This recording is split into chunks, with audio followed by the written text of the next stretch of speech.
hello. Welcome back to another episode of the Love Not Fear podcast. David, good to see you again. Yes, good to see you too, Eduard. What are we talking about Okay, today?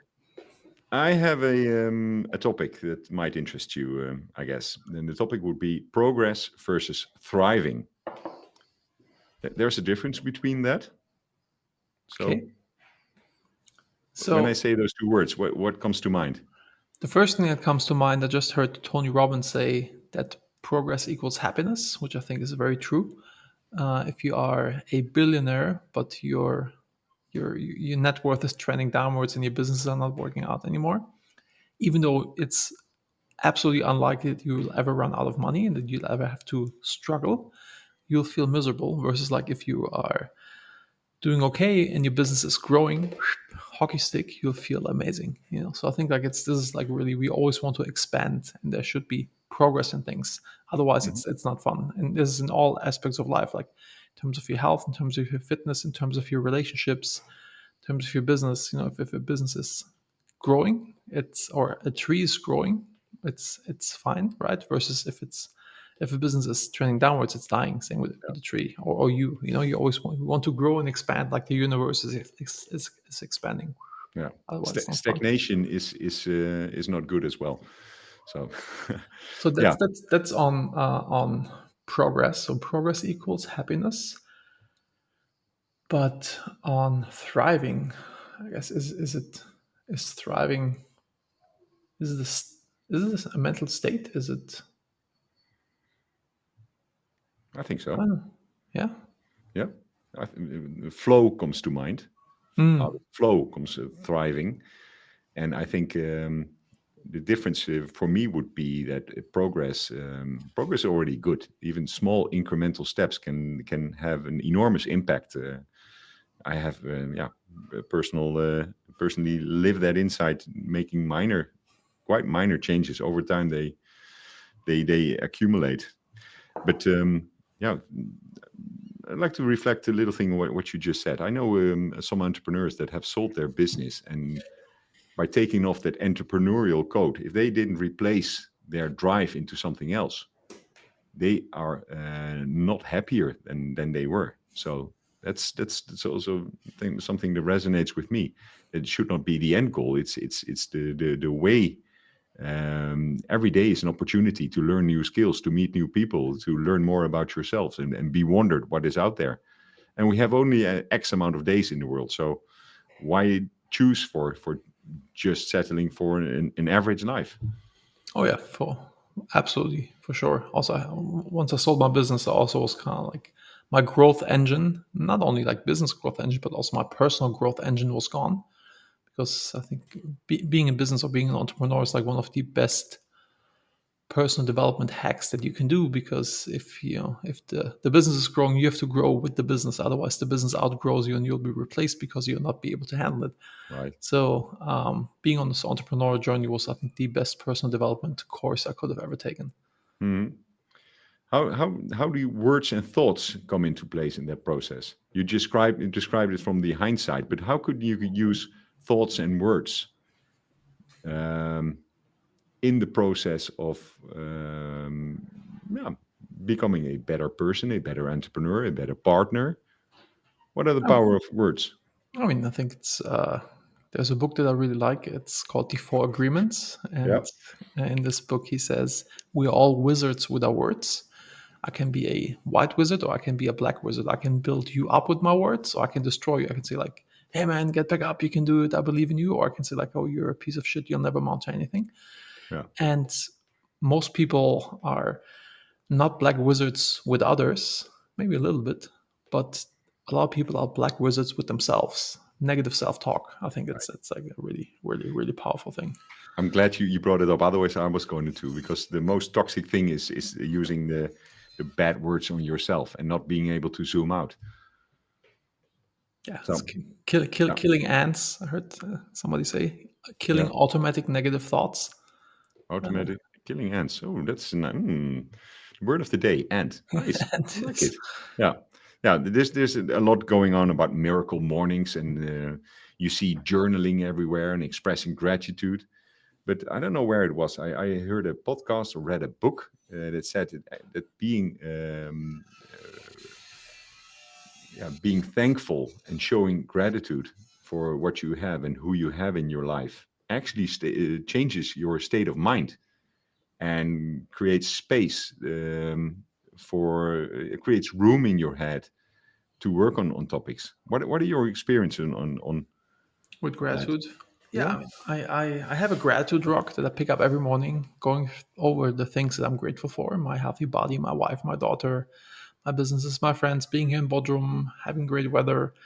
And this allows me to be in an all is well state of mind, because we are programmed to always look at the biggest problem of the moment and focus on this. I guess this made us historically survive, to kind of like always focus on negative things.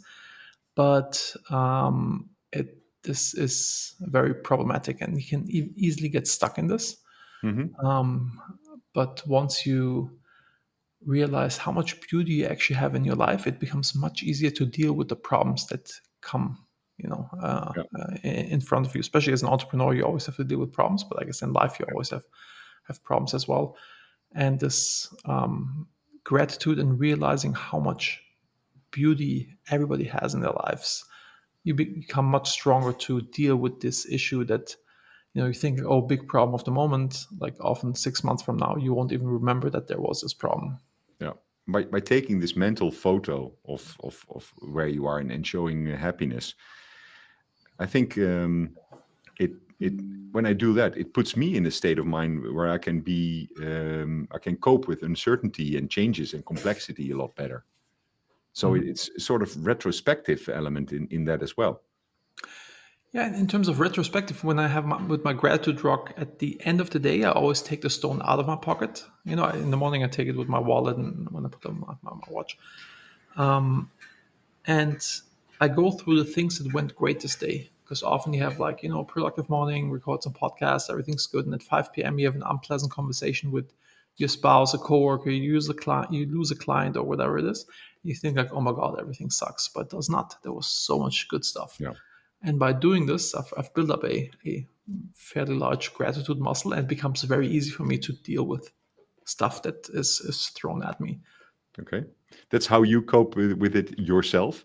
How do others play a role in that? How do you acknowledge your achievements and express your or celebrate your successes with others? Do you have a ritual for that, or? I'm not that good at this. This is something I want to improve. Okay. I'm always like, okay, it's done. Next, I do not take victory laps, but especially with teams or with my spouse, it's important. Or with Emma, my daughter, Yeah. I think it's important to do these victory laps and to celebrate things. Mm. But I'm always like, okay, yeah, done. Let's go. Mine's But mine's are racing, and often we are way further already. Like, okay, instead of taking the time, okay, this went well, and let's be thankful for this. Yeah, we already 2/3 on the way of something else we want the next one, to. yeah. So that's from my perspective. But okay, so like to throw in another angle at this topic is about how do you focus on what you can control in the process, or on what you can't. I think Taking that's control, losing control over progress, and yeah. I do my best to only focus on things I can't control, because if I focus on things I can't control, I'm in the victim position, and then it's the worst feeling in the world. And I think a Mhm. lot of people just like really, they watch news, they get upset about things they can't control, and this really messes with your head and your productivity and your happiness. Yeah. And then you're also not able to take action, right? Because also I think also accepting. You paint it as a black and white situation, but it's the gray area that is hugely interesting. There's so Hmm, many things that you might not, or you think you have no control over, but in a few steps, if you combine certain elements in one, you find yourself, hey, I can shift this. mhm. Okay, I cannot control a war in Ukraine. There's nothing I can do about that. But I always find it so interesting if you start to talk about people about what you're doing and what you're motivated to, and all of a sudden they can help you, or they can. I know this person has the same problem, or I've tackled this problem. Here, read this. Yeah. So it's the gray area, but what can you control? What can't you control? This gray area is not so gray anymore. There's much more things that you can control from a positive state of mind and a curiosity. It's so easy to say, "Hey, I'm tired. I don't have time to go to this event today." And it's almost every time that I did put in the little effort and I put myself in the car or train to go to this event, that your rewards were More that, yeah. insane. Yeah. Or in terms of acceptance, I think is a really powerful thing. Once you accept, you can act. Otherwise, you just react. Hmm. For example, when my wife went through breast cancer, I accepted this is the case. It really sucks, but this is the reality right now. And once I accept it, then we can act and figure out like, okay, what can we do to put us into a better position? What are the things that we can Yeah. can Oh, this impact? accepting. Oh, it's it is hard. It is hard. But can give an example about, yeah, or can you maybe what author or book is inspired you to take a different angle on this topic? I think the Serenity Prayer was very eye opening. It's God give me the serenity to accept things I cannot change, the Hmm. power to change things I can change, and the wisdom to know which one's which. Yeah. This was definitely something that helped me with this. Yeah. But also, my parents were also really good at this. Kind of in terms of like being very zen and being accepting of things and being mindful of these things. Okay. So let's say this was a muscle that you can build. This is I'd say so. Yeah, it's a yeah, mental muscle that it you can is, build. but Yeah. yeah.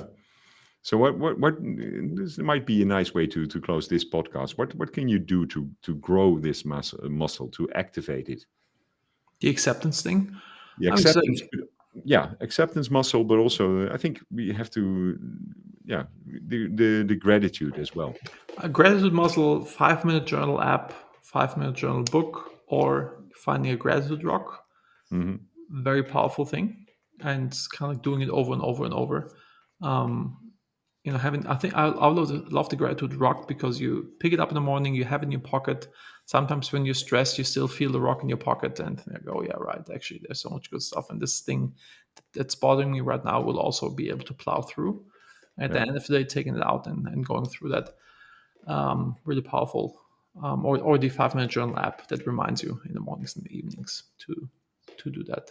So I think maybe call to action: find the gratitude rock, or download the 5 minute journal app and let Yeah. us know how you like it, how it's working for you. Okay. Well, that wraps it up for today. Awesome. Thank you. Looking forward to the next one. Rock and roll.